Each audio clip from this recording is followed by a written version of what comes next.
अऊज़ु बिल्लाहि मिनश्शैतानिर्रजीम बिस्मिल्लाहिर्रहमानिर्रहीम अल्लाहुम्मा रब्बि इश्रह ली सदरी व यस्सिर ली अमरी वाहलुल उक़दतम मिन लिसानी यफ़क़हू क़ौली अल्लाहुम्मा इफ़्तह अलैना हिकमतक वंशुर अलैना रहमतक या ज़ल जलाली वल इकराम। तो सॉफ्टवेयर की दुनिया में कोई भी आप सॉफ्टवेयर सिस्टम डिज़ाइन कर रहे हैं, वहाँ हमने जो सिस्टम्स पढ़े, जो अभी तक जो प्रोसेसेस देखे SDLC साइकिल में, उसमें हमने रिक्वायरमेंट्स कलेक्शन और उसके बाद हमने बात की डिज़ाइन की, सॉफ्टवेयर डिज़ाइन।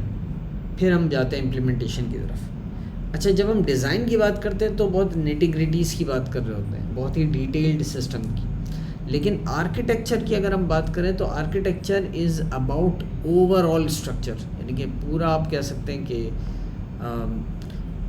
पूरा सॉफ्टवेयर सिस्टम कैसे डिफ़ाइन हो रहा है, उसका स्ट्रक्चर, उसके जो रिलेशनशिप्स हैं, उसमें कंपोनेंट्स आपस में किस तरह से कम्युनिकेट करेंगे, ऑल ऑफ इट। तो आज हम देखते हैं आज का एजेंडा के सॉफ्टवेयर आर्किटेक्चर क्या होता है, और उसके फिर कुछ प्रिंसिपल्स देखेंगे, सॉलिड प्रिंसिपल्स स्पेसिफिकली, और भी बहुत से जो है स्टैंडर्ड्स हैं, लेकिन हम देखेंगे सॉलिड को। इसके बाद चंद एक मशहूर और जो बहुत वाइडली यूज्ड आर्किटेक्चर्स हैं, हम उनको डिस्कस करेंगे, और इसके बाद कंक्लूड करेंगे हमारी पार्क व्हील्स के ऊपर। जो यूज़ केस हमारा चला आ रहा है उस पर हम देखेंगे कि पार्क व्हील्स के सिनेरियो में कौन सा आर्किटेक्चर हमारे लिए बेस्ट रहेगा। अच्छा, तो बिस्मिल्लाह करते हैं। पहली बात तो सॉफ्टवेयर आर्किटेक्चर है क्या इटसेल्फ।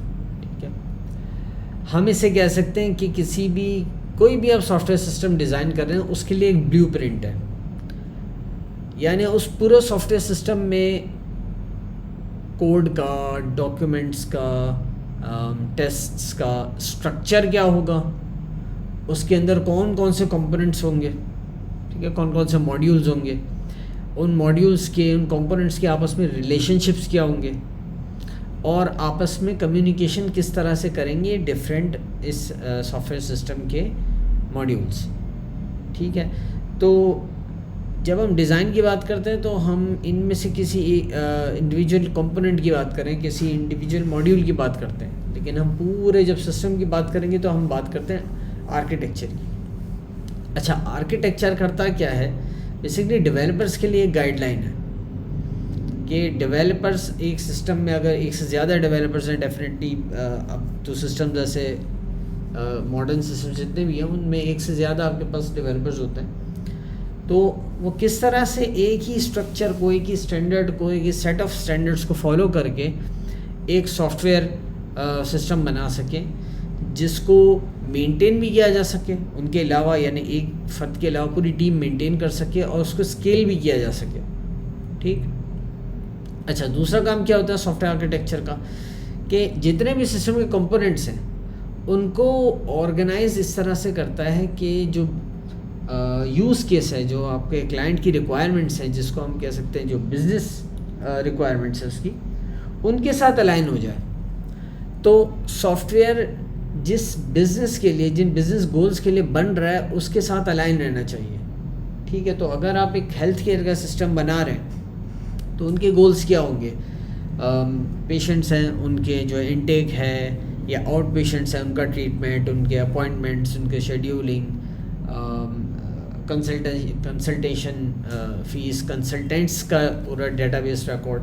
अब उसके अलावा सिस्टम अगर कुछ और कर रहा है तो इसका मतलब वो अलाइंड नहीं है प्रॉपरली अपने बिजनेस गोल्स के साथ। तो आर्किटेक्चर ये काम करता है। फिर उसके बाद आर्किटेक्चर और भी कुछ नॉन फंक्शन रिक्वायरमेंट्स में जो हम चीज़ें पढ़ते हैं उनको भी इन्फोर्स करता है, जैसे सिक्योरिटी हो गई, और मेंटेनेबिलिटी की हमने बात की, स्केलेबिलिटी की बात की हमने, इसके अलावा परफॉर्मेंस है सिस्टम की, एफिशिएंसी है, ये सारे क्वालिटी के एट्रीब्यूट्स हैं, इनको भी इंश्योर करता है सॉफ्टवेयर आर्किटेक्चर।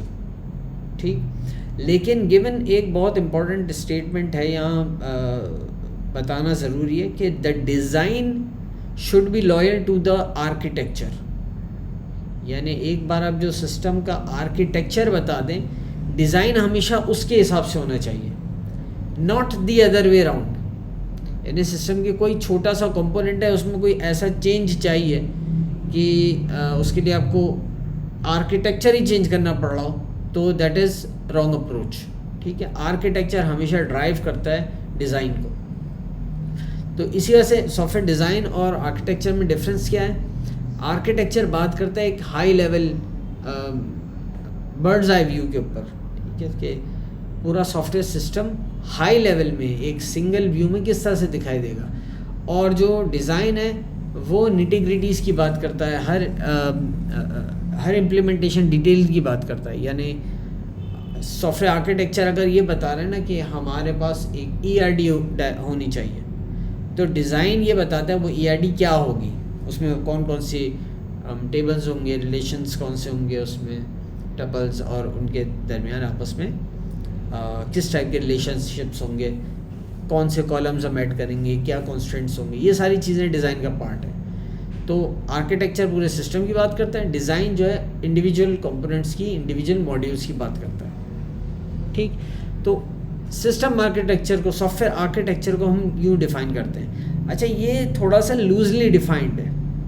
बाज़ औक़ात जैसे हमने पहले भी कुछ टॉपिक्स में देखा कि दो चीज़ें हम जिनको डिस्टिंग्विश कर रहे होते हैं, रियलिस्टिकली उनके अंदर आपस में ओवरलैप भी होता है। तो सॉफ्टवेयर आर्किटेक्चर और डिज़ाइन के अंदर ओवरलैप ज़रूर होता है, लेकिन इतना बड़ा ओवरलैप नहीं है कि आप कंफ्यूज हो जाएं। यानी जहाँ आपको ये बात समझ में आ रही हो कि भाई ये हाई लेवल डिस्कशन है या हाई लेवल स्ट्रक्चर की बात हो रही है, तो वहाँ समझने में भी आर्किटेक्चर से रिलेटेड बात हो रही है। फॉर एग्ज़ाम्पल, अगर हम कहते हैं हम एक सिस्टम डिज़ाइन करने जा रहे हैं, वो होगा लिनक्स ऑपरेटिंग सिस्टम्स के लिए, लिनक्स की कोई भी डिस्ट्रीब्यूशन है उसके लिए होगा, ये एक आर्किटेक्चर लेवल डिसीजन है।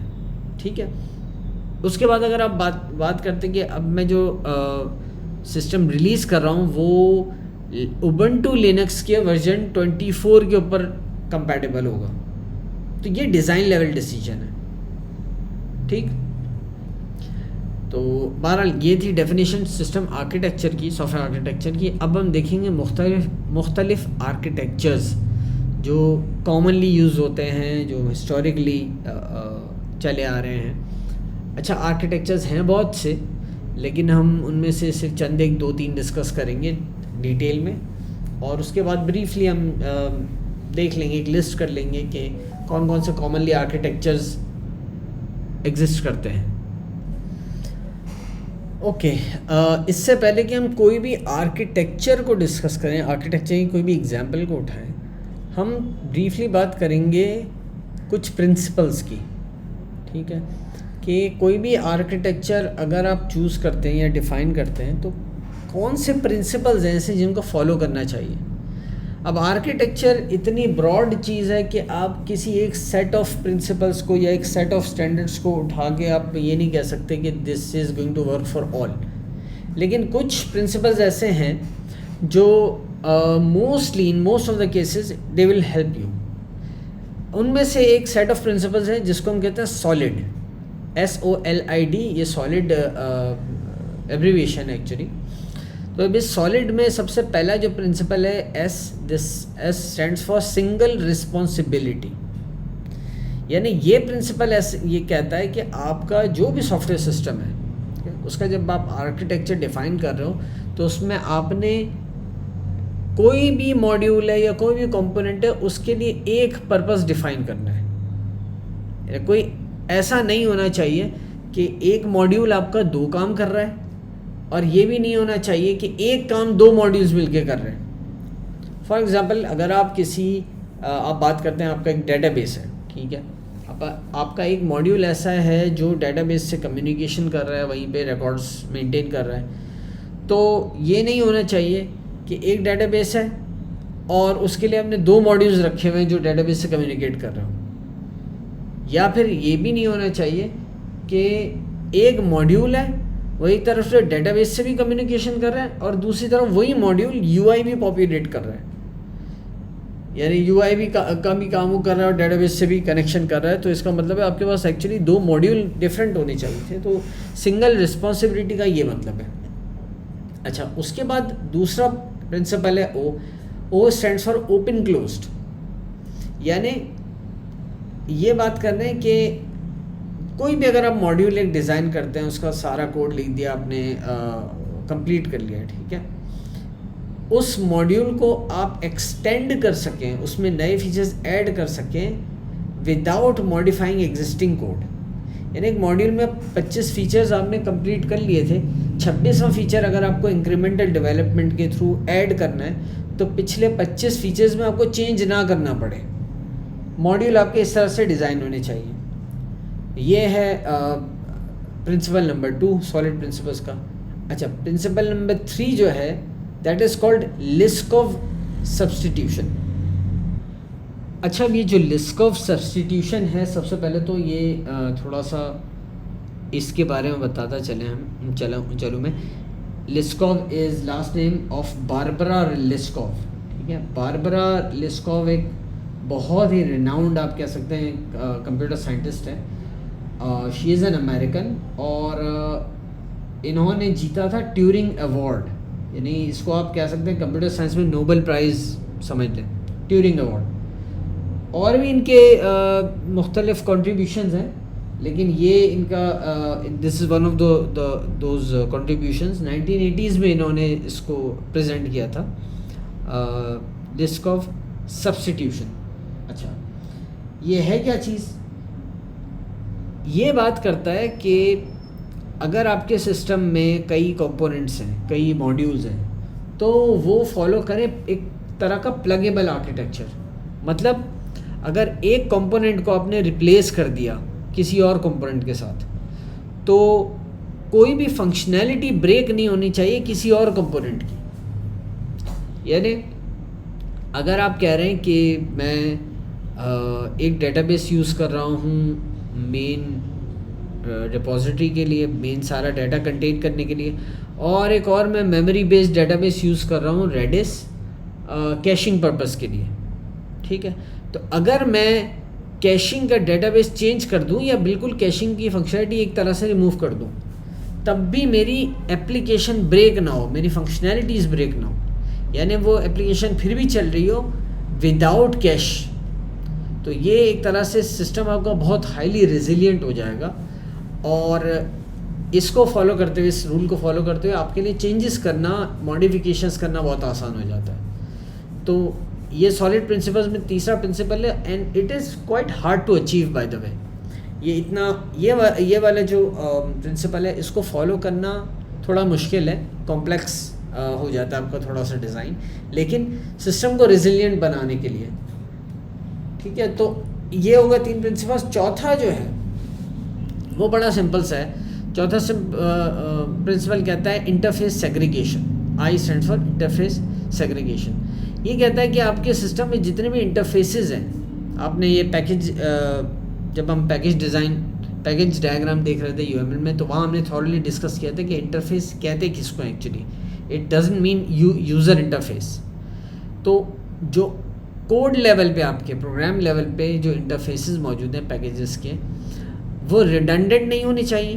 पहली बात तो एक पैकेज का एक ही इंटरफेस हो, ठीक है। एक पैकेज में या एक कंपोनेंट में 2 इंटरफेस ना ही हो, और अगर है भी तो रिडंडेंसी ना हो, यानी एक ऐसा ना हो कि 2 इंटरफेस हो, वो एक ही पर्पस को सर्व कर रहे हो, उनका यानी कोई एक कॉमन पार्ट निकल है, ऐसा ना हो।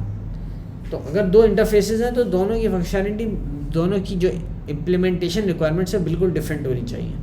इसी तरह बहुत बड़े इंटरफेसेस भी ना हो, यानी कोई ऐसा इंटरफेस है जो आपसे डिमांड कर रहा है कि जो भी इसको इम्प्लीमेंट करेगा उसको 500 फंक्शंस लिखने पड़ेंगे, तो ये बहुत बड़ा इंटरफेस हो गया, ये बहुत हाई रिक्वायरमेंट हो गई। इससे बेहतर ये है कि फिर आप 2 इंटरफेसेस बना दें या कंपोनेंट को ही ब्रेक कर दें 2 कंपोनेंट्स में। अच्छा, अब हम नेक्स्ट बात करते हैं डिपेंडेंसी इन्वर्जन की। डिपेंडेंसी इन्वर्जन एक जो लास्ट प्रिंसिपल है सॉलिड प्रिंसिपल्स में, इसको थोड़ा सा मिसअंडरस्टूड है। ये बहुत से लोग इसका मतलब समझते हैं कि इसका मतलब है कि आप इंटरफेसेस यूज़ करें। अच्छा, पहले मैं बता दूं ये है क्या। इसके 2 पार्ट्स हैं। पहला तो पार्ट ये कहता है कि high level modules low level modules पे डिपेंड ना कर रहे हो। ठीक, ये मैं अभी एक्सप्लेन करता हूँ क्या मतलब है इसका। और इसका दूसरा पार्ट ये कहता है कि एब्स्ट्रैक्शन डिटेल के ऊपर डिपेंड ना कर रही हो, डिटेल डिपेंड कर रही हो एब्स्ट्रैक्शन के ऊपर। अब मतलब क्या है इन जुमलों का, इसको एक मिसाल से समझते हैं। बिलफर्ज आपके पास पाक व्हील्स के अंदर ही एक ऑर्डर सर्विस है। हमने पाक व्हील्स के सिनेरियो में देखा कि हमारी जो मार्केट प्लेस है वो शिपमेंट्स हैंडल करने के लिए लेपर्ड कोरियर, हमने एक कोरियर सर्विस सिलेक्ट कर दी कि शिपमेंट जो भी है वो लेपर्ड कोरियर वाले हैंडल करेंगे। ठीक है, अब उसके लिए आप सोचें कि आपके पास एक सर्विस है ऑर्डर सर्विस के नाम से, ऑर्डर मॉड्यूल है। उस मॉड्यूल के अंदर आपके पास एक सर्विस है जो शिपमेंट ऑर्डर कर रही है। अब जब आप एक शिपमेंट ऑर्डर करेंगे तो वहाँ पे आप लेपर्ड कोरियर वालों की जो एपीआई है उसका एक ऑब्जेक्ट कॉल करेंगे। ठीक है, और ये बाज़ाहिर बड़ा सिंपल लगता है कि ठीक है कोई मसला नहीं है, लेपर्ड कोरियर जो है उसका मैंने एक ऑब्जेक्ट बना लिया और शिपमेंट के अंदर उसको मैंने यूज़ कर लिया। अब प्रॉब्लम ये है कि फ्यूचर में अगर आप डिसाइड करते हैं कि मेरे पास एक लेपर्ड कोरियर भी सर्विस भी है लेकिन साथ ही मैं टीसीएस की सर्विसेज भी यूज़ कर रहा हूँ, साथ ही जो है वो फेडेक्स भी यूज़ कर रहा हूँ या ब्लू एक्स भी यूज़ कर रहा हूँ, तो अब आप एक प्रॉब्लम में फंस गए। क्यों? क्योंकि आपकी जो ऑर्डर का मॉड्यूल है वो अब डिपेंड कर रहा है किसके ऊपर, लेपर्ड कोरियर के ऊपर। वो बहुत स्पेसिफिक हो गया, स्पेसिफिक टू लेपर्ड कोरियर। जो डिपेंडेंसी इन्वर्जन है वो ये कहता है कि आप इस केस में एक इंटरफेस बना दें और एक जनरल पर्पस नाम दे दें उस इंटरफेस को कि कोरियर सर्विस। अब जब कोरियर सर्विस में आप लेपर्ड कोरियर की बात करें तो एक इम्प्लीमेंटेशन लेपर्ड कोरियर वाले की होगी, जब आप टीसीएस के साथ इंटीग्रेशन कर रहे हो तो एक इम्प्लीमेंटेशन टीसीएस की होगी और एक इम्प्लीमेंटेशन आपकी हो जाएगी ब्लू एक्स की या फेडेक्स या कोई भी और आप कोरियर सर्विस यूज़ कर रहे हैं, चौथी, पाँचवीं, छठी। हर कोरियर सर्विस के लिए चूंकि आपके पास इम्प्लीमेंटेशन डिटेल्स अलग होंगी इसलिए आपको अलग क्लास बनानी पड़ेगी एक ही मॉड्यूल के अंदर। तो मॉड्यूल तो आपका वही है शिपमेंट वाला, लेकिन उसके अंदर आप क्लासेस फर्दर इन्हांस करते जाएंगे। लेकिन अब आप देखें जो ऑर्डर मॉड्यूल है पहले वो डिपेंड कर रहा था एक कोरियर के ऊपर, अब वो डिपेंड करेगा किस चीज़ पे, एक इंटरफेस के ऊपर। और अब जब आप कोई नया ऐड करने जाएंगे, कोई सर्विस प्रोवाइडर, कोई नई कोरियर कंपनी आप ऐड करने जाएंगे तो आपको चेंज किधर करना है, सिर्फ शिपमेंट वाले पैकेज के अंदर या शिपमेंट वाले मॉड्यूल के अंदर। अब आपको कोई चेंज नहीं करना पड़ेगा ऑर्डर वाले मॉड्यूल के अंदर। तो ये थोड़ा सा डिफरेंस है कि थोड़ा सा नहीं, ये बहुत मेजर डिफरेंस है actually. It would be a bad design अगर आप एड हॉक बेसिस पे आपको अच्छा ठीक है मैं ऑर्डर सर्विस के अंदर ही जो है वो कोरियर की शिपमेंट प्रोवाइडर, कोरियर प्रोवाइडर है उसको हार्ड कोड कर दूँ। हार्ड कोड से मुराद ये कि स्पेसिफिक कर दूँ। तो यहाँ पे आपने क्या किया, एक हाई लेवल मॉड्यूल जो पहले डिपेंड कर रहा था एक लो लेवल मॉड्यूल पे, वो आपने वो डिपेंडेंसी रिमूव कर दी। ठीक है, और इसी तरह जब आप इंटरफेस बनाते हैं तो जाहिर सी बात है इंटरफेस जब भी बनता है एक एब्स्ट्रैक्ट होता है वो, यानी उस एब्स्ट्रैक्ट को इम्प्लीमेंट किया जाता है, उसके अंदर फर्दर डिटेल ऐड की जाती है। यानी एब्स्ट्रैक्शन से मुराद वही एब्स्ट्रैक्ट क्लास का जो कॉन्सेप्ट है कि एक तरफ आपने एक क्लास बना दी बर्ड, अब उसके बाद आपने एक और क्लास उसकी इम्प्लीमेंट कर दी, उसको नाम दे दिया पैरट। एक और क्लास है उसको आपने नाम दे दिया स्पैरो। एक और क्लास है उसको आपने नाम दे दिया डक। तीनों जो है मेन आपकी एब्स्ट्रैक्ट क्लास को इम्प्लीमेंट कर रहे होंगे। ठीक, तो ये डिपेंडेंसी इन्वर्जन ये इसका पांचवा प्रिंसिपल है। अच्छा, अब एक बात जो मैंने पहले नहीं बताई थी वो मैं अब उसको बताता चलूँ, वाजे करता चलूँ। ये जो सॉलिड प्रिंसिपल्स हैं ओरिजिनली इनका मकसद आर्किटेक्चर नहीं था, ये बने हैं ऑब्जेक्ट ओरिएंटेड डिज़ाइन के लिए। ऑब्जेक्ट ओरिएंटेड जो भी सिस्टम्स है उनका डिज़ाइन कैसा होना चाहिए, ये प्रिंसिपल उसके लिए। लेकिन ये इतने आप कह सकते हैं कि कारआमद है, इतने यूज़फुल है कि आप इसी को ब्रॉड एप्लीकेशन में ब्रॉड मीनिंग देके आप आर्किटेक्चर लेवल के भी प्रिंसिपल्स बना सकते हैं। तो सिंगल रिस्पॉन्सिबिलिटी यहाँ पे जैसे मैंने लिखा है, each module has only one purpose. Object oriented design के अंदर हम कहते हैं each class has only one purpose. तो उसी को अब मैंने एक्सपेंड कर दिया, उसका स्कोप बढ़ा दिया, और वो अब आर्किटेक्चर लेवल पे भी सिमिलरली एप्लीकेबल है। ये ब्यूटी है सॉलिड प्रिंसिपल्स की। तो बहरहाल ये कुछ प्रिंसिपल्स हैं, इनको फॉलो करके आप कोई आर्किटेक्चर अगर दे रहे हैं अपने सिस्टम का, तो इन प्रिंसिपल्स को आप फॉलो करें। अब हम आते हैं आर्किटेक्चर्स के ऊपर। पहला आर्किटेक्चर जो हम देखेंगे उससे हम कहते हैं मोनोलिथिक। अच्छा, मोनोलिथिक आर्किटेक्चर क्या है? मोनोलिथिक जैसे कि नाम से जाहिर है, मोनोलिथ क्या है? बेजेंटीन और ग्रीक आर्किटेक्चर में जो कॉलम्स होते थे, बहुत बड़े बड़े स्टोन के कॉलम्स, यानी कि सिंगल बहुत बड़ा ब्लॉक, वो उसको हम कहते थे उसको हम कहते हैं मोनोलिथ। तो मोनोलिथिक आर्किटेक्चर्स का नाम इस वजह से पड़ा है क्योंकि आप पूरी जो एप्लीकेशन है वो एक ही सिंगल बड़े ब्लॉक के फॉर्म में बनाते हैं। तो everything lives on a single application layer. एक ही मॉड्यूल के अंदर, एक ही सिंगल यूनिट के अंदर पूरी एप्लीकेशन डिज़ाइन हो रही होती है। तो ये है आर्किटेक्चर मोनोलिथिक। अब इसके एडवांटेजेस क्या है? सबसे पहले तो नाम वैसे ही समझ में आ रहा है, बहुत सिंपल बात है, सारी चीज़ें आप एक ही जगह कलेक्ट करते हैं, एक ही जगह डेवलप कर रहे हैं। डेवलपमेंट बहुत फास्ट होती है ऑब्वियसली, क्योंकि आपको और कोई कॉम्प्लेक्सिटीज़ नहीं देखनी, आपको ये ख्याल नहीं रखना कि मेरे पास कोई और भी मॉड्यूल है, उसके कोई और स्टैंडर्ड्स हो सकते हैं, तो एक स्टैंडर्ड में मेंटेन करूं एंड सो ऑन। अच्छा, डीबगिंग भी आसान होती है। क्यों? एक जगह मसला है, चूँकि सारी चीज़ें एक ही सिंगल ब्लॉक के अंदर है, आप बहुत इजीली कोड जंप कर सकते हैं, अपने जो है वो आर्टिफैक्ट्स को इजीली डिबग कर सकते हैं।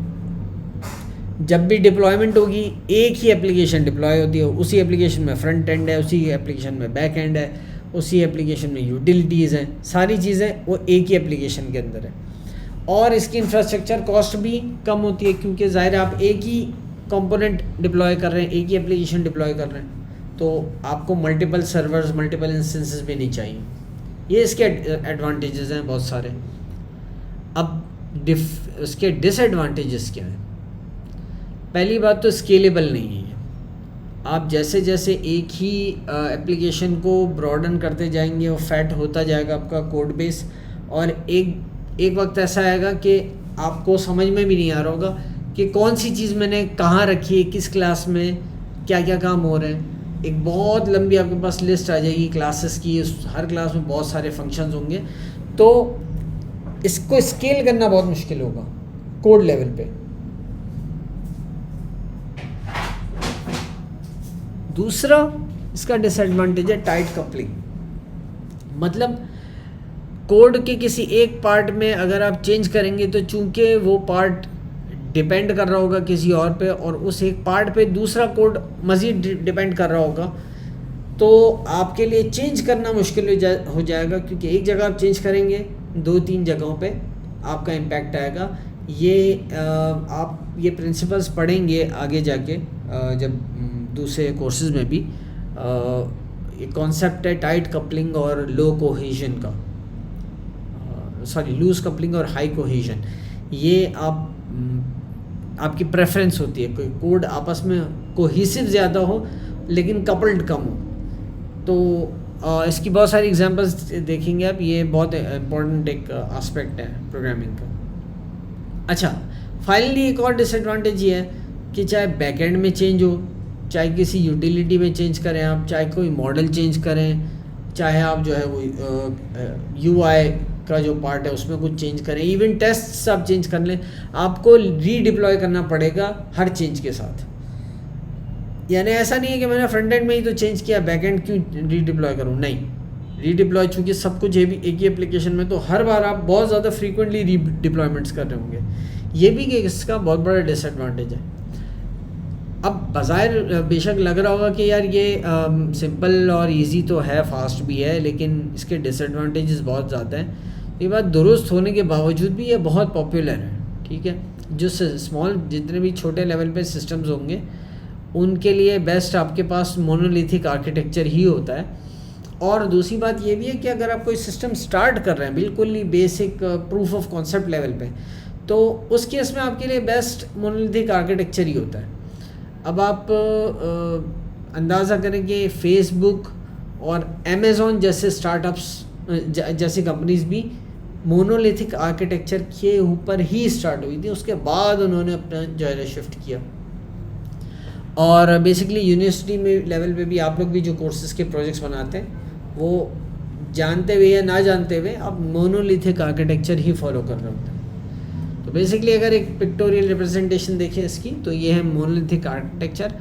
एक सिंगल यूनिट है आपके पास, एक ही एप्लीकेशन है, उसी एप्लीकेशन में जो है डेटाबेस भी है और मॉडल भी है, उसकी सर्विस बिजनेस हैंडलिंग के भी लेयर वही है, यूज़र इंटरफेस भी वही है।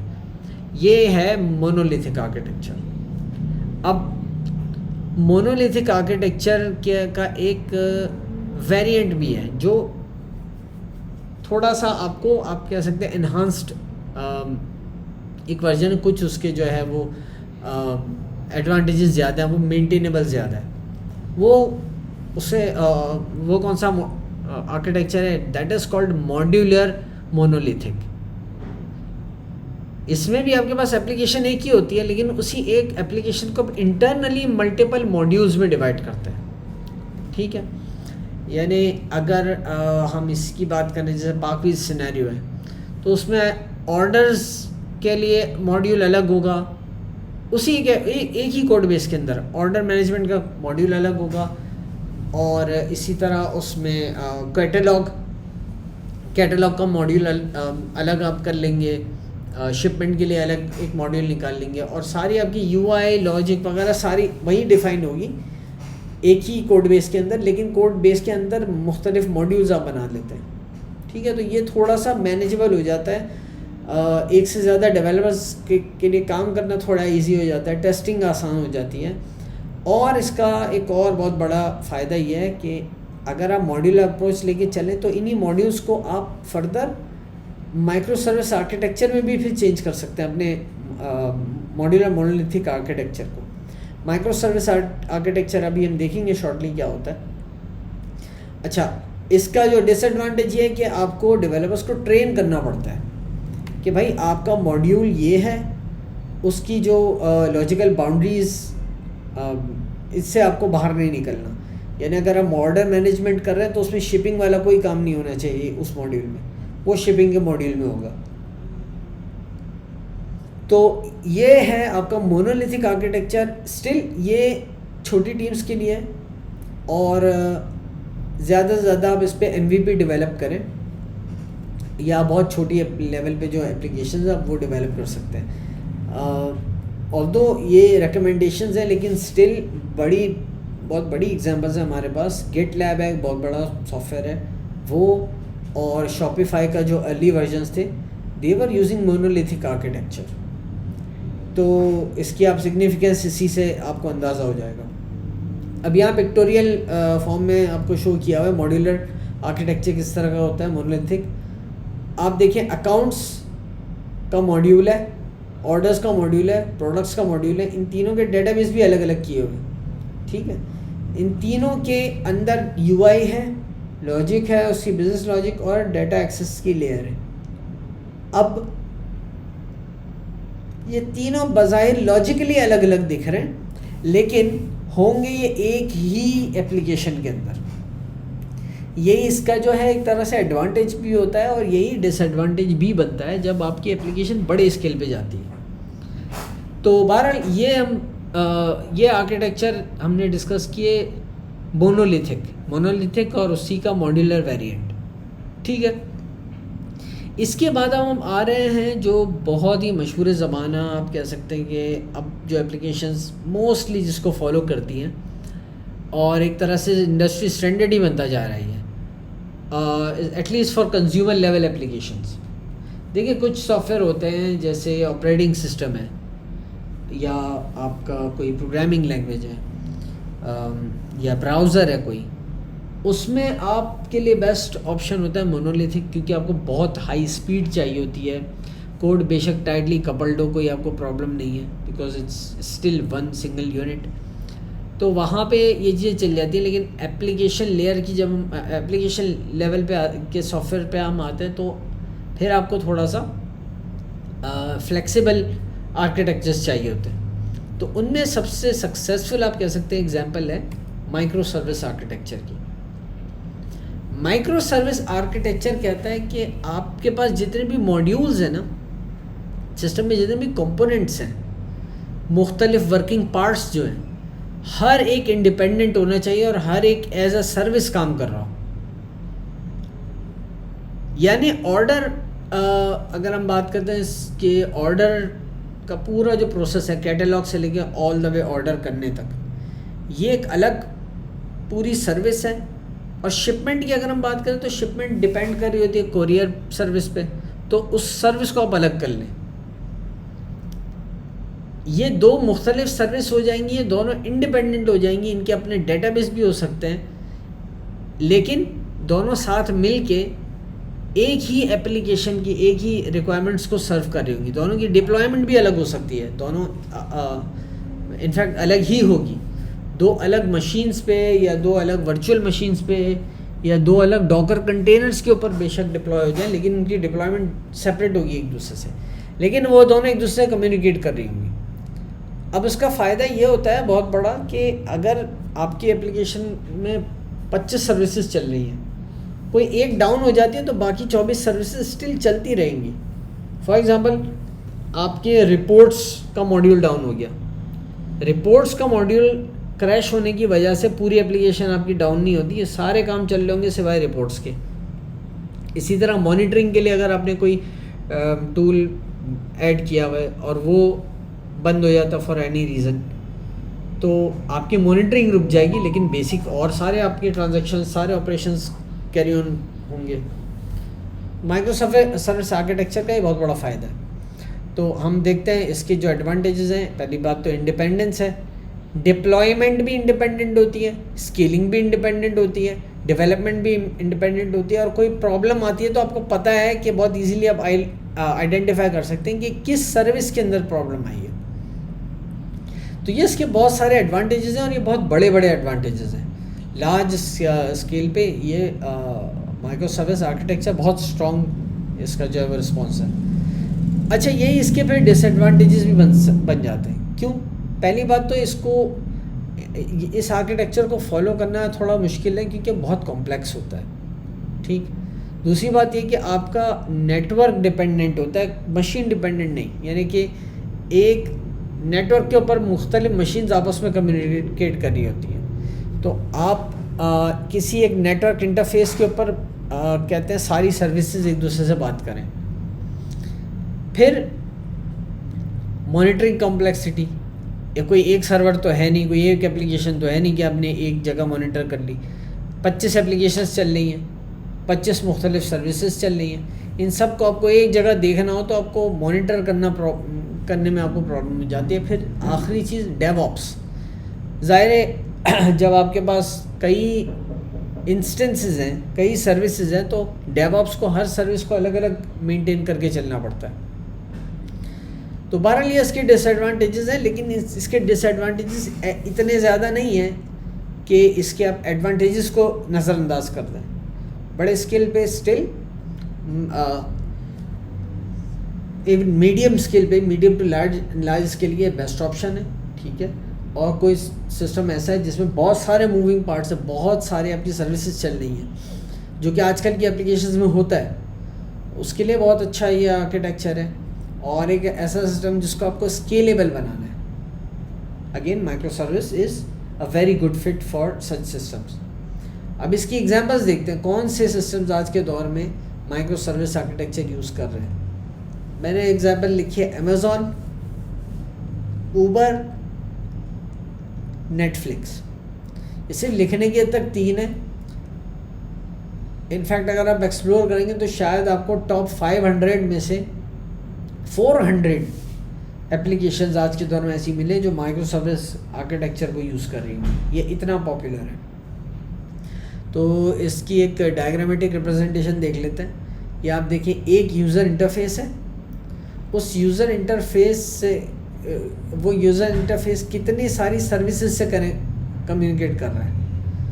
तो आप देखिए, 1 2 3 4 5 6 मुख्तलिफ सर्विसेज से वो एक ही इंटरफेस बात कर रहा है, और यूज़र को ये नहीं पता कि पीछे कितनी सर्विसेज चल रही हैं। यूज़र के आगे सिंगल एक्सपीरियंस है, लेकिन हर सर्विस का आप देखें अलग डेटाबेस मेंटेन हो रहा है, वो बिल्कुल इंडिपेंडेंटली चल रही है। ये है हमारे पास micro service architecture. Micro service architecture के बाद अब ये बहुत रीसेंट एडवांसमेंट है जिसको हम कहते हैं serverless architecture. Serverless architecture actually कोई लॉजिकल आर्किटेक्चर नहीं है। ये एक फिजिकल आर्किटेक्चर है, यानी आपकी एप्लीकेशन जो होस्ट हो रही है वो किधर होगी, वो होगी क्लाउड के ऊपर। तो एप्लीकेशन की जितनी भी बिजनेस लॉजिक है, जितनी डेटा लॉजिक है, वो क्लाउड के इंफ्रास्ट्रक्चर के ऊपर रन होती है एज फंक्शंस। और ये आपको बहुत मतलब ये कि लिबरेट कर देती है एक बहुत बड़े चैलेंज से, विच इज़ इंफ्रास्ट्रक्चर चैलेंज। ठीक है, आपको अपना सर्वर मेंटेन नहीं करना, सर्वर मैनेजमेंट आपको नहीं करनी है। ठीक, फिर इसका बहुत बड़ा एक एडवांटेज है कि ऑटोमेटिक स्केलिंग। अब बिलफर्ज आप पार्किंग्स की एग्जांपल लेते हैं। कोई सीज़न ऐसा आया है जिसमें गाड़ियों की आप कह सकते हैं कि बहुत ज़्यादा डिमांड बढ़ गई है, या बहुत ज़्यादा गाड़ियों के पार्ट्स के सिलसिले में कोई डिमांड बढ़ गई है, कोई मौका ऐसा आ गया ईद का या ईयर एंड का कि जिसमें ज़्यादा आपकी पार्ट्स की सेल होती है, तो उस दौरान आपके सिस्टम पे बर्डन ज़्यादा होगा। ठीक, बर्डन ज़्यादा होने का मतलब है आपको रिसोर्सेज ज़्यादा एलोकेट करनी है, और उसके बाद जब सीज़न ख़त्म हो जाए तो फिर आपको रिसोर्सेज वापस नॉर्मल पे लेके आनी है। अब अगर आप इंफ्रास्ट्रक्चर खुद मैन्युअली हैंडल कर रहे हैं तो ये अपग्रेड करना और डाउनग्रेड करना ये बहुत बड़ा हैसल है। इनफैक्ट आप अपग्रेड तो करते हैं चीज़ों को, सिस्टम्स को, लेकिन डाउनग्रेड नहीं करते जनरली। क्लाउड इंफ्रास्ट्रक्चर का फ़ायदा ये है कि यू पे एज़ यू गो। अगर आपकी नीड ज़्यादा है तो ऑटोमेटिकली बता दें कि भाई स्केल अप कर दो मेरे number of servers, number of मेरी कंप्यूटेशन पावर को, और जैसे ही मेरा यूज़ कम हो जाए तो मेरी कंप्यूटेशन पावर रिड्यूस कर दो। तो ये सारा काम ऑटोमेटिक हो रहा होता है। ठीक, इंफ्रास्ट्रक्चर आपको अपना मेंटेन करना ही नहीं है, यानी आपके अपने कोई छोटे मोटे सर्वर्स या इंटरनेट फायरवॉल वगैरह चलिए तो ठीक है, लेकिन आपको कोई डाटा सेंटर नहीं रखना। इनफैक्ट कोई डाटा सेंटर तो छोड़े, डाटा में भी सर्वर रूम भी आपकी रिक्वायरमेंट में ना हो, तो पूरी इंफ्रास्ट्रक्चर की कॉस्ट से आपको बचा लेता है सर्वरलेस आर्किटेक्चर। लेकिन इसके साथ इसका एक बहुत बड़ा डिसएडवांटेज है और उसको इग्नोर नहीं कर सकते। अगर आपने अपना पूरा आर्किटेक्चर डिज़ाइन कर दिया AWS के लिए, तो अब नाउ यू आर स्टक। अब आपको AWS ही यूज़ करना है। आप चाह रहे हैं कि मैं नहीं भाई, मैं मूव आउट कर जाऊँ, मैं जाऊँ एज़्योर के ऊपर या डिजिटल ओशन के ऊपर या हेडसनर के ऊपर, तो ये अब इतना आसान डिसीजन नहीं है, क्योंकि आपने पूरी डेवलपमेंट अमेज़ॉन के हिसाब से, अमेज़ॉन की सर्विसेज को यूज़ करके की है। तो जब आप सर्विस को माइग्रेट करेंगे तो आपकी अच्छी खासी एफर्ट लगेगी, तो वेंडर डिपेंडेंट हो जाते हैं। फिर लोकली आप डिप्लॉय नहीं कर सकते for testing purpose and quick development purpose, आपको क्लाउड ही से कम्युनिकेट करना होता है। फिर नंबर 3 ये कि डीबगिंग थोड़ी मुश्किल हो जाती है, वो इस वजह से क्योंकि क्लाउड के ऊपर जो कंपोनेंट्स चल रहे हैं उसके लिए फिर आपके सामने तो नहीं है हर चीज़, उसके बैक एंड पे क्या कोड चल रहा है वो आप एक्सप्लोर नहीं कर सकते इतनी इजीली। तो मसला कहाँ आया है उसको डिटेक्ट करना भी थोड़ा मुश्किल हो जाता है। इसके अलावा आपके जो वर्क फ्लोज हैं वो भी कॉम्प्लिकेटेड हो जाते हैं क्योंकि आपने एक और लेयर ऐड कर दी है। अब अमेज़ॉन आपको कुछ स्टैंडर्ड्स बता रहा है, कुछ और फंक्शंस बता रहे हैं, कुछ और एपीआईज प्रोवाइड कर रहे हैं जो आप इम्प्लीमेंट करेंगे सर्वलेस आर्किटेक्चर को अडॉप्ट करने के लिए। इस वजह से आपका सिस्टम जो है वो कॉम्प्लेक्स हो जाता है। लिहाजा सर्वलेस आर्किटेक्चर कहाँ आपके लिए कामयाब है, कहाँ कारआमद है, जब आप कोई बैकग्राउंड का प्रोसेस इंट्रोड्यूस करवा रहे हैं, जैसे डेटा वेयर हाउसिंग है। अब इसी तरह इसकी दूसरी एग्जांपल हम ये भी कह सकते हैं कि लेपर्ड जो कुरियर सर्विस है, तो उससे बात करने के लिए भी आप उसकी जो है वो वही कंपोनेंट को आप रख दें सर्वलेस आर्किटेक्चर में। तो ये एक केस है। और दूसरी बात ये कि जहाँ पे आपको ये नहीं पता, कभी ट्रैफिक बहुत हाई हो जाता है, कभी ट्रैफिक बहुत लो हो जाता है, तो ऐसी सिचुएशंस में भी आपके लिए सर्वलेस आर्किटेक्चर बेस्ट है। इसकी एक एग्जांपल देखते हैं कि अगर आप कोई क्रिकेट की एप्लीकेशन होस्ट कर रहे हैं, ठीक है, जिस फैंस के लिए, तो वो एप्लीकेशन आपके लिए कब सबसे ज़्यादा यूज़फुल है, कारआमद है, जब क्रिकेट का कोई वर्ल्ड कप या कोई सीज़न चल रहा है। वहाँ आपके पास ट्रैफिक बहुत हाई आएगा, सीज़न ख़त्म, ट्रैफिक भी ख़त्म। ये एक प्रॉब्लम है जिसको सर्वलेस आर्किटेक्चर बहुत खूबसूरती से एड्रेस करता है। तो होता थोड़ा कॉम्प्लेक्स है वर्कफ्लो, जैसा कि आप सामने देख भी सकते हैं कि हर चीज़ के लिए आप देखें कंप्यूट फंक्शन है। ये अमेज़ॉन स्पेसिफिक है, ठीक है। अमेज़ॉन की बहुत सारी सर्विसेज हैं, उसमें जो है आप लैम्डा फंक्शंस देखते हैं और पीछे आप इंफ्रास्ट्रक्चर डिफ़ाइन कर देते हैं, अपने सर्वर्स डिफ़ाइन कर देते हैं। सारे जो ऑपरेशंस हैं आपके उन्हीं डिफाइंड सर्वर्स के ऊपर ही एग्जीक्यूट हो रहे होते हैं फॉर द मोस्ट पार्ट। तो बहरहाल ये आप देखें कि यूज़र इंटरफेस जो इम्प्लीमेंटेशन लॉजिक है, वहीं पे आप डेटाबेस, वहीं पे एपीआई, वहीं पे स्टोरेज, वहीं पे रिपोर्टिंग, ऑथेंटिकेशन, ये सारे काम हम वहाँ कर रहे हैं। एक दो काम है जो आपने अपने इंफ्रास्ट्रक्चर में रखे, बाकी सब आपने आउटसोर्स कर दिए किसको, अमेज़ॉन को। तो ये है आपका सर्वरलेस आर्किटेक्चर। अब ये 3-4 हमने आर्किटेक्चर्स की एग्जांपल देखी, लेकिन अब एक सवाल आता है कि हमारे पास जो पार्कव्हील्स का सिनेरियो है उसके लिए बेस्ट कौन सा आर्किटेक्चर होगा। तो हम एक आर्किटेक्चर को एवेल्युएट करते हैं और देखते हैं कि पार्कव्हील्स के लिए फिटिंग कैंडिडेट है या नहीं। नंबर 1 पे हमारे पास आता है मोनोलिथिक आर्किटेक्चर। क्या पार्कव्हील्स के सिनेरियो में मोनोलिथिक आर्किटेक्चर एक सूटेबल कैंडिडेट है या नहीं? So the answer is no. Why? क्योंकि आपको भी पता है कि पूरे डोमेन की सारी इम्प्लीमेंटेशन एक सिंगल एप्लीकेशन में हो जाती है। तो ये उसका बहुत बड़ा डिसएडवांटेज है। ये सारी फंक्शनैलिटी आपने एक एप्लीकेशन में रख दी और डोमेन की बाउंड्रीज नहीं बताई। Number 2, monolithic architecture as we discussed, इसका एक फ्लॉ क्या है कि ये स्केलेबल नहीं होता। तो जैसे जैसे आपके वेंडर्स ऐड होते रहेंगे, ये आप फीचर्स भी ऐड करेंगे एक ही एप्लीकेशन के अंदर, और उसी एप्लीकेशन में फिर एक स्पेगेटी सी बन जाएगी आपकी फीचर्स की और कोड की। फिर आपके लिए समझना बहुत मुश्किल होगा कि कौन सा पार्ट ऑफ कोड क्या काम कर रहा है। मेरे पास कोई बग आया तो उसको रिजॉल्व कैसे करो, उसमें टाइम आपका बहुत ज़्यादा खर्च होना शुरू हो जाएगा। इस तरह के प्रॉब्लम्स आएंगे, which is why monolithic is not suitable. अब उसके फॉर एग्जांपल हम देखते हैं कि ऑर्डर्स हैं। ऑर्डर्स फुलफ़िल करने के लिए आपको चाहिए इन्वेंट्री, ठीक है। इन्वेंट्री का मतलब ये कि जितने भी आपके पास ऑर्डर आइटम्स हैं वो सारे आइटम्स आपके आइटम्स की मैनेजमेंट, प्रोडक्ट मैनेजमेंट, ठीक है। अब जितने भी आइटम्स आप ऐड कर रहे हैं, जो प्रोडक्ट्स आप ऐड कर रहे हैं अपने रिपोजिटरी में, अपनी इन्वेंट्री में, वो कहाँ से आ रहे हैं? वो वेंडर्स से आ रहे हैं। वो खुद हो गए वेंडर डिपेंडेंट। और सर्कुलर डिपेंडेंसी का क्या केस आ गया कि वेंडर डिपेंड कर रहे होते हैं ऑर्डर्स के ऊपर। अब ये हो गए सर्कुलर डिपेंडेंसी, इसमें कहीं भी आपके चेन के अंदर मसला है तो उसका रिपेल इफेक्ट होगा।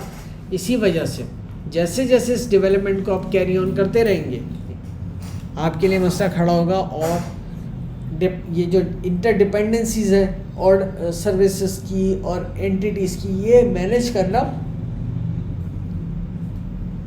ये बहुत मुश्किल हो जाएगा। तो मोनोलिथिक तो नहीं है सूटेबल। ठीक है, हम सर्वरलेस देख लेते हैं। सर्वरलेस आर्किटेक्चर, तो इसका जवाब भी नाम है, नॉट सर्वरलेस। क्यों?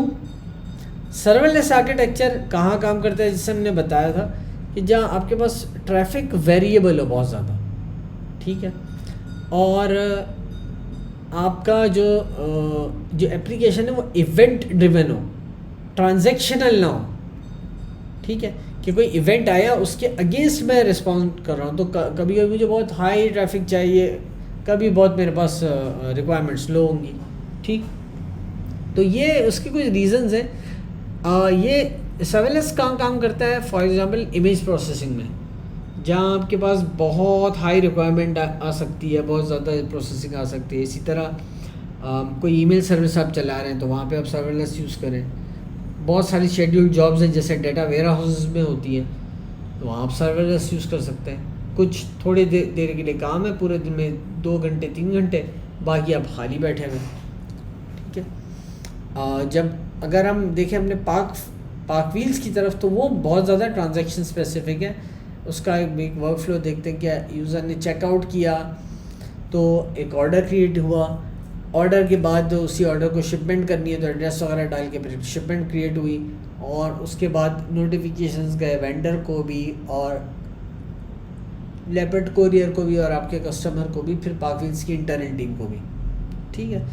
इस वजह से जो सर्विलेंस आर्किटेक्चर है वो सूटेबल नहीं है पार्क व्हील्स के सिनेरियो में। एक और भी मसला है कि इतना कॉम्प्लेक्स हम क्यों करेंगे? जो प्रोजेक्ट का साइज़ है वो इतना छोटा, हमने डिस्कस कर लिया था फिजिबिलिटी रिपोर्ट के अंदर कि भाई हमें बहुत सिंपल सा एक MVP डेवलप करना है, टीम भी बहुत छोटी है, बजट भी बहुत छोटा, टाइम भी बहुत कम है। तो इतने ये वो बात हो गई तोप से मक्खी उड़ाने वाली, ठीक है। We don't need this. अब फिर हम आखिरी हमारे पास ऑप्शन क्या बचता है? That is micro service architecture.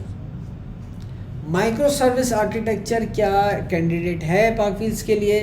तो इसका जवाब है नहीं, मे बी, ज़्यादा आप कह सकते हैं मे बी, लेकिन कम से कम यहाँ से स्टार्ट नहीं करेंगे आप। क्यों? क्योंकि माइक्रो सर्विस आर्किटेक्चर कहता है कि आप पूरे सिस्टम को इंडिपेंडेंट सर्विसेज में ब्रेक कर दो, और हर सर्विस का अपना एक डेटाबेस भी हो सकता है। अब यहाँ पे मसला क्या आता है? आप कहते हैं कि भाई मेरे पास एक माइक्रो सर्विस चल रही है जो सारी एंटिटीज़ को, सारी सर्विसेज को बैकएंड की देख रही है, यानी बैकएंड है उसका। अच्छा, अब हम मिसाल देखते हैं। तो फॉर एग्जांपल एक माइक्रो सर्विस है जो बैकएंड की सारी एंटिटीज़ और उनकी सर्विसेज को मैनेज कर रही है, उनका सारा डेटा, ठीक है। तो बिजनेस लॉजिक और डेटा लॉजिक आपने एक जगह जो है वो बिजनेस लॉजिक डिफ़ाइन कर दी एक माइक्रो सर्विस में। उसी में आपका जो आइटम्स का कैटलॉग है, ऑर्डर प्रोसेसिंग है, वहीं पे इन्वेंट्री मैनेजमेंट है, और वेंडर्स को जो सर्विस प्रोवाइड कर रहे हैं सारी एक माइक्रो सर्विस में मौजूद है। फिर एक और माइक्रो सर्विस होगी जिसका काम सिर्फ डेटाबेस से कनेक्ट करना होगा, और ऊपर जो माइक्रो सर्विस 1 है उसको फैसिलिटेट करना होगा। तो ये माइक्रो सर्विस सिर्फ आपको क्या प्रोवाइड करेगी? रिपोजिटरी लेवल तक डेटा लॉजिक, ठीक है। डेटा लॉजिक आपने यहाँ पे इम्प्लीमेंट कर दी। फिर एक माइक्रो सर्विस होगी जो एक्सटर्नल इंटीग्रेशन है कोरियर के साथ, लेपर्ड, तो वो एक अलग ही माइक्रो सर्विस है, इंडिपेंडेंट चल रही है। उसका काम है सिर्फ लेपर्ड API से बात करना और अपने जो रिज़ल्ट्स हैं, जो रिस्पॉन्सेज हैं, उनको प्रेजेंटेबल वे में रिपोर्ट कर देना, जो कि फ्रंट एंड एप्लीकेशन आपकी जो कंज्यूम करेगी और माइक्रो सर्विस 1 कंज्यूम करेगी। अच्छा, फिर फ्रंट एंड आपका वो एक अलग जा रहा है, वो भी एक माइक्रो सर्विस है, मे बी हमने रिएक्ट पे बना दी। अच्छा, ये एक बहुत बड़ा फ़ायदा है bye the way micro service का कि फॉर एग्जांपल माइक्रो सर्विस 1 है, ये आपने सारी डिज़ाइन कर दी जावा के ऊपर, ठीक है। माइक्रो सर्विस 2 भी आपने रख दी जावा के ऊपर। माइक्रो सर्विस 3 के लिए आप चाह रहे थे कि भाई आप एक अलग डेवलपर है, वो बहुत ही एक्सपर्ट है मे बी पाइथन का, तो आपने उसको ये काम दे दिया, उसने पूरी एपीआई इंटीग्रेशन पाइथन पे कर दी है। It won't matter, micro service architecture में इससे कोई फ़र्क नहीं पड़ता। आप हर सर्विस इंडिपेंडेंटली यूज़ कर सकते हैं। सारी सर्विस जब आपस में बात करेंगी तो एक सिंगल स्टैंडर्ड के ऊपर कम्युनिकेट कर रही होती हैं और उसी स्टैंडर्ड से वो एक दूसरे का डाटा समझती हैं। ज़्यादातर हम जेसन फॉर्मेट्स में ऑब्जेक्ट्स रखते हैं और वही अंडरस्टैंडेबल होते हैं सारी सर्विसेज के लिए।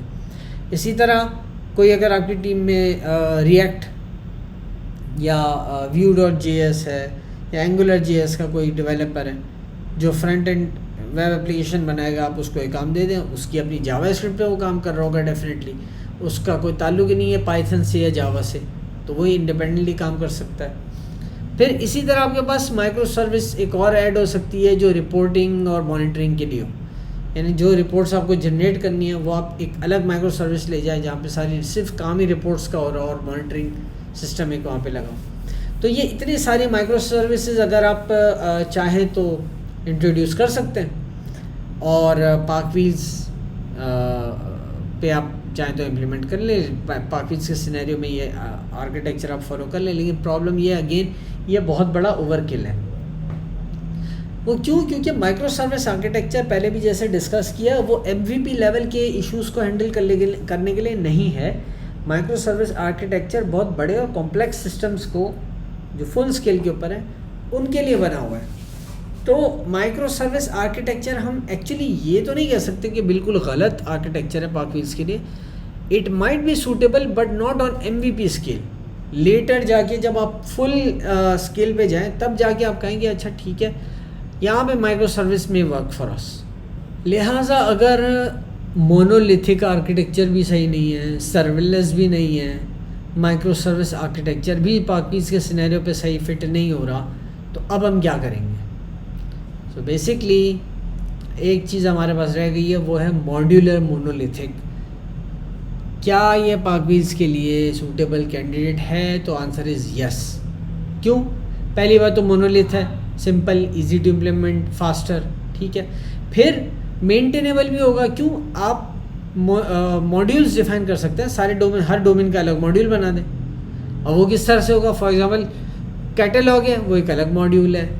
ऑर्डर, शिपमेंट, आपके पास ऑथेंटिकेशन, एडमिन, ये सारे अलग अलग मॉड्यूल्स हो सकते हैं। अब हर मॉड्यूल, जिसको हम कह रहे हैं हर मॉड्यूल या हर domain is the right term here, हर डोमेन का एक अपनी यानी कि एक लेयर होगी, sorry not one layer, multiple layers, यानी उसके अंदर फर्दर कुछ पैकेजेस होंगे।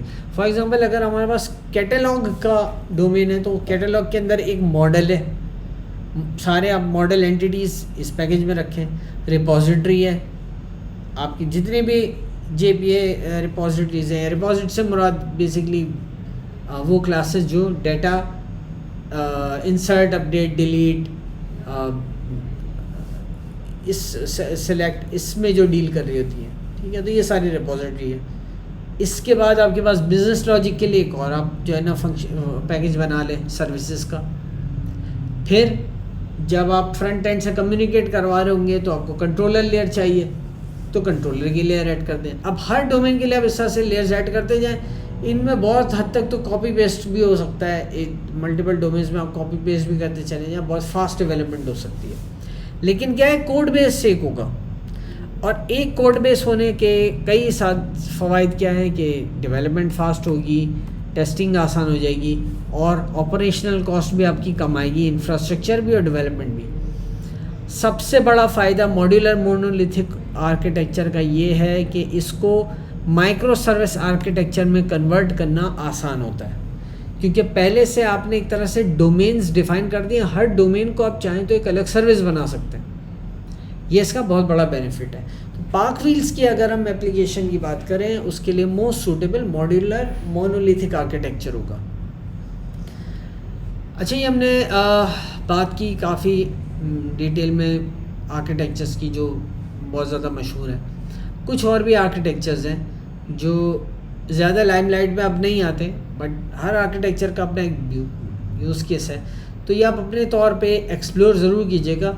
एक मल्टी टेयर्ड आर्किटेक्चर है, लेयर्ड आर्किटेक्चर है, ठीक है। फिर इवेंट ड्रिवन आर्किटेक्चर है for event driven applications. Service based architecture, यानी आप सिर्फ एक कोई बैक एंड सर्विस बना रहे हैं जिसका कोई फ्रंट एंड नहीं है, इवन में भी कोई डेटाबेस भी ना हो, कोई कन्वर्जन सर्विस हो, ठीक है, तो उसका। फिर इसी तरह जब आप आपने बहुत मशहूर एक डिज़ाइन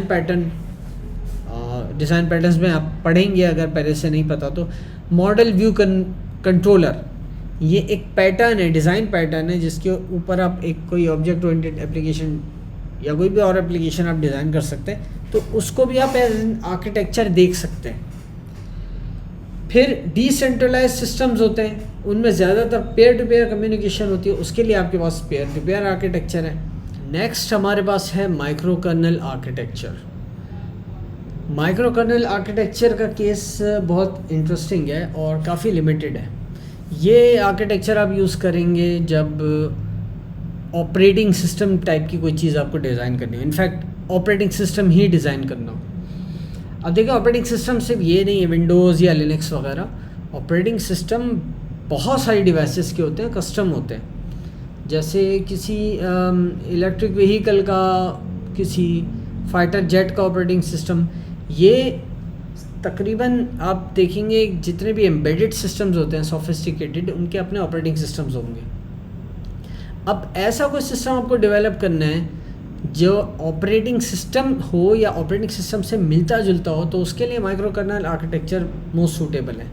इसमें बहुत आप लो लेवल पे यानी हार्डवेयर लेवल पे जाके जब आपको प्रोग्रामिंग करनी हो उसके लिए सूटेबल है। फॉर एग्जांपल आपके पास डिवाइसेस हो, बहुत सारे सेंसर्स हो, उनके ड्राइवर्स हैं, ठीक है। आपके पास मेमोरी मैनेजमेंट क्या का केस आ जाता है, मेमोरी मैनेजमेंट आपको करनी होगी, ठीक है। इसके अलावा प्रोसेसेस की शेड्यूलिंग है, इसके अलावा फाइल सिस्टम मैनेजमेंट है, और मुख्तलिफ जो सर्विसेज हैं ऑपरेटिंग सिस्टम की, उनकी इंटर प्रोसेस कम्युनिकेशन, जो प्रोसेसेस चल रहे होते हैं। तो ऑपरेटिंग सिस्टम अगर आपको डेवलप करना है, माइक्रो कर्नल आर्किटेक्चर आप देख सकते हैं उसके लिए। And then there is one more called master slave architecture, ठीक है। ये भी आप एक्सप्लोर करें, मास्टर स्लेव आर्किटेक्चर, जहाँ भी आपके पास ऐसा केस हो रहा है कि बहुत सारे प्रोसेसेस हैं, उनमें से एक प्रोसेस है जो दूसरों को ड्राइव कर रहा है, मास्टर प्रोसेस है, ठीक है। इसकी एक एग्जांपल है हडूप है। जैसे हडूप बिग डाटा एनालिटिक्स के लिए, बिग डाटा के लिए बहुत एक सॉल्यूशन है। तो इसी तरह आपके पास जहाँ भी मास्टर और स्लेव का कॉन्सेप्ट आ जाता है, जहाँ पे बहुत सारे वर्कर्स हों और एक उनको कंट्रोल कर रहा हो, वहाँ ऐसी एप्लीकेशंस के लिए आप मास्टर स्लेव आर्किटेक्चर देख सकते हैं। फिर अगर हम बात करें आज के दौर में मॉडर्न वर्ल्ड में मॉडर्न सॉफ्टवेयर इंजीनियरिंग में कौन से वाइडली अडॉप्ट किए जा रहे हैं, तो उसमें बहुत ज़्यादा फोकस आपको मिलेगा rest architecture, representational state transfer, ठीक है। ये बिल्कुल रेस्टलेस है, यानी कि दो एंटिटीज़, दो सर्विसेज, दो सर्वर्स आपस में कम्युनिकेट कर रहे हैं ऐसे मोड में कि किसी एक के पास दूसरे का कोई स्टेट मैनेज नहीं हो रहा। हर एक कॉल इंडिपेंडेंट है, दो सर्विसेज भी आपस में इंडिपेंडेंट है, और जैसे वो कम्युनिकेशन कर रहे हैं वो भी आपस में इंडिपेंडेंट है। तो ये है इसका एक आप और अल्टरनेटिव, इससे भी एनहांस्ड ग्राफ क्यूएल है, आप इसको देख सकते हैं। फिर आपके पास मॉडर्न सिस्टम्स आप देखेंगे तो आपको ये अंदाज़ा होगा कि कोई भी सिस्टम ज़रूरी नहीं है किसी एक आर्किटेक्चर को फॉलो कर रहा हो।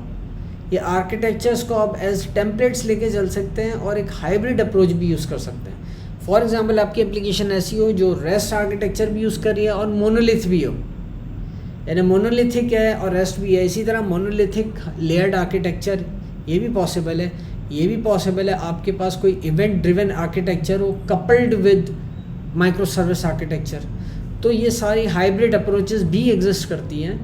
आर्किटेक्चर जो हमने पढ़े हैं इसका हरगिज़ ये मतलब नहीं है कि सिर्फ यही आर्किटेक्चर्स एज इट इज़ आपको इम्प्लीमेंट करने हैं। Always you look into your use case. आप अपना जो है वो सिनेरियो देखते हैं, उसके हिसाब से उनकी बेसिस पे आप डिसीजंस लेते हैं आर्किटेक्चर लेवल के। लेकिन एक चीज़ और बहुत इम्पॉर्टेंट है कि आर्किटेक्चर ऐसी चीज़ नहीं होती जिसको आप बहुत ही लूजली या कैजुअली यूज़ करें। आर्किटेक्चर आपने एक बार अगर डिफ़ाइन किया है तो इतने आराम से आर्किटेक्चर चेंज करना पॉसिबल नहीं होता after development. Design level decisions आपके चेंज हो सकते हैं, फिर भी रिलेटिवली इजी होता है डिज़ाइंस को चेंज करना। आर्किटेक्चर चेंज करने की कॉस्ट बहुत हाई होती है after your system is developed. तो आर्किटेक्चर डिज़ाइन करते हुए आपको बहुत पहले से एनालिटिकल वर्क करना पड़ता है, और ये वजह है कि ये बाकायदा एक पोजीशन है सॉफ्टवेयर आर्किटेक्ट की।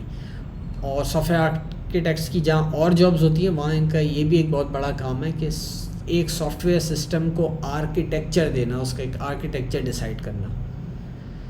तो एनीवे ये हमारा टॉपिक यहाँ पे कंक्लूड होता है सॉफ्टवेयर आर्किटेक्चर्स का। If you have any questions please post me, I will be on slack. और कोशिश ये कीजिएगा कि अगर मैं जवाब ना दे पाऊँ तो आप मुझे रिमाइंडर भेज दें इन लाइक 8 to 10 hours, तो I will be inshallah more responsive. Alright, thank you. I will see you in the next session. Allah Hafiz.